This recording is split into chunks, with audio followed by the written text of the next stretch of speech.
Bonjour à tous et bienvenue dans cette nouvelle vidéo destinée aux secondes. Aujourd'hui, nous continuons notre chapitre d'histoire sur la France et l'Angleterre à l'époque moderne et nous allons aborder la consolidation du pouvoir royal en France. Sur cette diapositive, vous pouvez voir les portraits d'Henri IV, Louis XIII, Louis XIV et Louis XV, qui sont les premiers rois de la dynastie des Bourbons. Une dynastie est une famille royale se succédant de père en fils. Henri IV est le premier Bourbon sur le trône de France. Son fils, Louis XIII, lui a succédé, puis Louis XIV, surnommé le roi Soleil, et sur le dernier portrait, c'est Louis XV. Ensemble, ces rois ont posé les fondations d'un État fort, unifiant le pays tout en affirmant leur autorité. Voyons maintenant plus en détail l'apport de chacun et commençons par Henri IV, le premier roi de la dynastie des Bourbons. Imaginez la scène, nous sommes en 1589 et Henri prend le trône dans un contexte de chaos total après la mort des 3 fils d'Henri II. La France est alors en pleine tourmente, déchirée par des guerres de religion qui opposent les catholiques et les protestants. C'est un peu comme un film dramatique où le héros doit naviguer à travers un royaume en crise. Henri IV, qui est lui-même d'origine protestante et qui a dû se convertir au catholicisme pour devenir roi de France, sait qu'il doit agir vite pour mettre fin à ce désastre. Il veut essayer d'unir les gens plutôt que de les diviser. En 1598, il promulgue l'édit de Nantes, qui permet aux protestants de vivre librement et de pratiquer leur religion sans crainte, du moins dans certaines parties du royaume. C'est une manœuvre audacieuse qui montre qu'Henri IV est un véritable leader qui veut rassembler son peuple. Cet édit est l'outil qui va lui permettre de renforcer son pouvoir. En réconciliant les deux camps, il transforme une nation fracturée en une société plus unie, plus stable, prête à avancer ensemble. Henri IV devient alors un roi apprécié.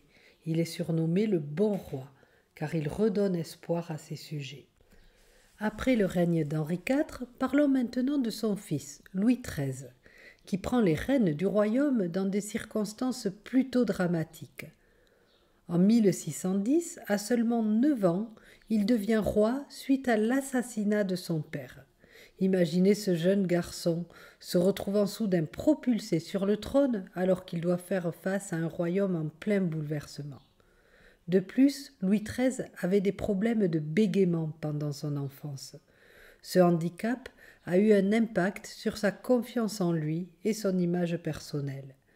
Malgré cela, il est devenu un roi déterminé qui a réussi à affirmer son autorité et à renforcer le pouvoir royal en France. Revenons en 1610, il a 9 ans et sa mère, Marie de Médicis, va assurer la régence.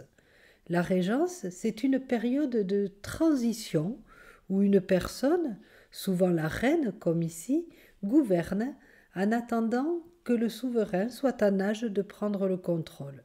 Donc en gros, pendant un certain temps, c'est Marie de Médicis qui tient les rênes du pouvoir. Mais, alors que Louis XIII grandit, un personnage clé entre en jeu, le cardinal de Richelieu.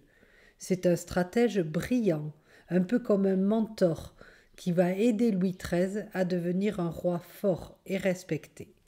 Sous l'influence de Richelieu, Louis XIII commence à affirmer son autorité. Comment fait-il cela ?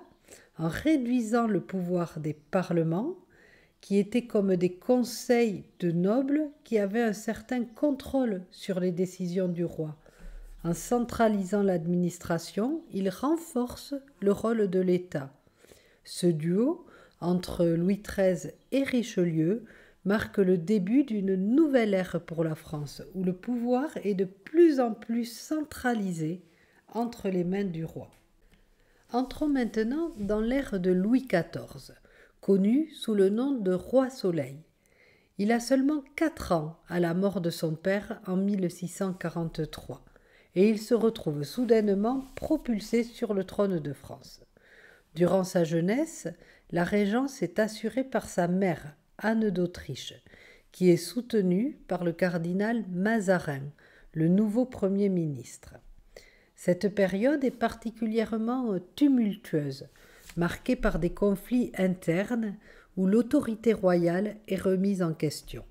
En effet, durant la Fronde, certains nobles tentent de défier le pouvoir royal en provoquant des tensions qui rendent la situation instable.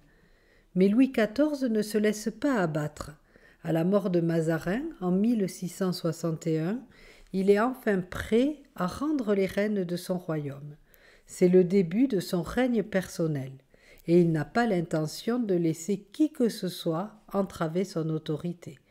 Durant cette période, Louis XIV va travailler à affirmer son pouvoir de manière spectaculaire, posant les bases d'un État centralisé et puissant. Le règne de Louis XIV incarne vraiment l'apogée de la monarchie absolue. Une monarchie absolue, c'est un système politique où le roi prend toutes les décisions sans partage de pouvoir. Imaginez un roi qui se voit comme l'incarnation même de l'État. Il proclame la célèbre phrase « L'État, c'est moi ». Cette déclaration résume parfaitement sa volonté d'exercer un contrôle total sur toute la France. Pour lui, il n'y a pas de séparation entre le royaume et sa personne. Sous son règne, toutes les institutions, qu'il s'agisse de la justice, de l'administration ou de l'armée, sont alignées sur la volonté royale. Louis XIV veut s'assurer que chaque décision prise, chaque politique mise en œuvre reflète sa vision et son autorité. C'est un peu comme si le roi était le chef d'orchestre d'une immense symphonie où chaque musicien doit suivre sa baguette. Un autre élément clé de son règne est la transformation de la cour de Versailles. Ce palais devient le véritable centre de l'administration et de la politique française. Versailles n'est pas seulement un endroit majestueux, c'est aussi un outil stratégique pour Louis XIV. En rassemblant la noblesse autour de lui, il peut les surveiller et les contrôler plus facilement, tout en leur offrant le luxe et le prestige qu'ils désirent. On en parlera dans une leçon ultérieure. Abordons maintenant un concept fondamental qui soutient la monarchie absolue française, le principe du droit divin. Le roi se considère comme choisi par Dieu lui-même. Ce principe stipule que le pouvoir royal est confié directement par Dieu, ce qui confère au roi une légitimité incontestable pour régner. Pour les sujets, cela signifie que le roi est un homme de Dieu, investi d'une mission divine. Il est le représentant de Dieu sur terre. Ce concept a des implications profondes. Le roi n'est donc pas soumis à l'autorité des hommes. En d'autres termes, il ne doit rendre des comptes qu'à Dieu. Cela lui accorde une liberté considérable pour gouverner.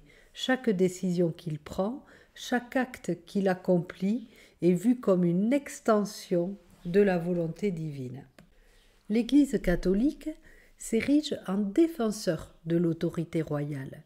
En soutenant le roi, l'Église renforce non seulement son pouvoir, mais elle s'assure également des privilèges et une influence considérable dans les affaires politiques. Ce soutien mutuel est une véritable alliance stratégique en échange de la légitimité que lui confère le droit divin. Le roi accorde à l'Église des privilèges tels que des exemptions fiscales, un accès privilégié aux ressources et une place de choix dans le gouvernement. Cela crée une dynamique où l'Église devient non seulement un acteur spirituel, mais aussi un acteur politique. De plus, l'Église utilise ses écoles et ses institutions pour diffuser les valeurs monarchiques. Par l'éducation et la formation, elle façonne l'opinion publique et consolide le soutien populaire envers le roi, qui est représenté comme le représentant du Dieu sur terre. Les sermons, les enseignements et même l'art religieux participent à ce processus en glorifiant la monarchie. Ainsi, les premiers Bourbons, Henri IV, Louis XIII et Louis XIV, ont jeté les bases d'une monarchie absolue qui a profondément marqué l'histoire de France. Cette période a permis à la France de devenir l'une des grandes puissances d'Europe, laissant un héritage durable dans l'imaginaire collectif. Bon, ben voilà, j'espère que tout a été clair et intéressant. Je vous remercie de votre écoute, je vous souhaite de bonnes révisions et je vous dis à très bientôt pour de nouvelles découvertes.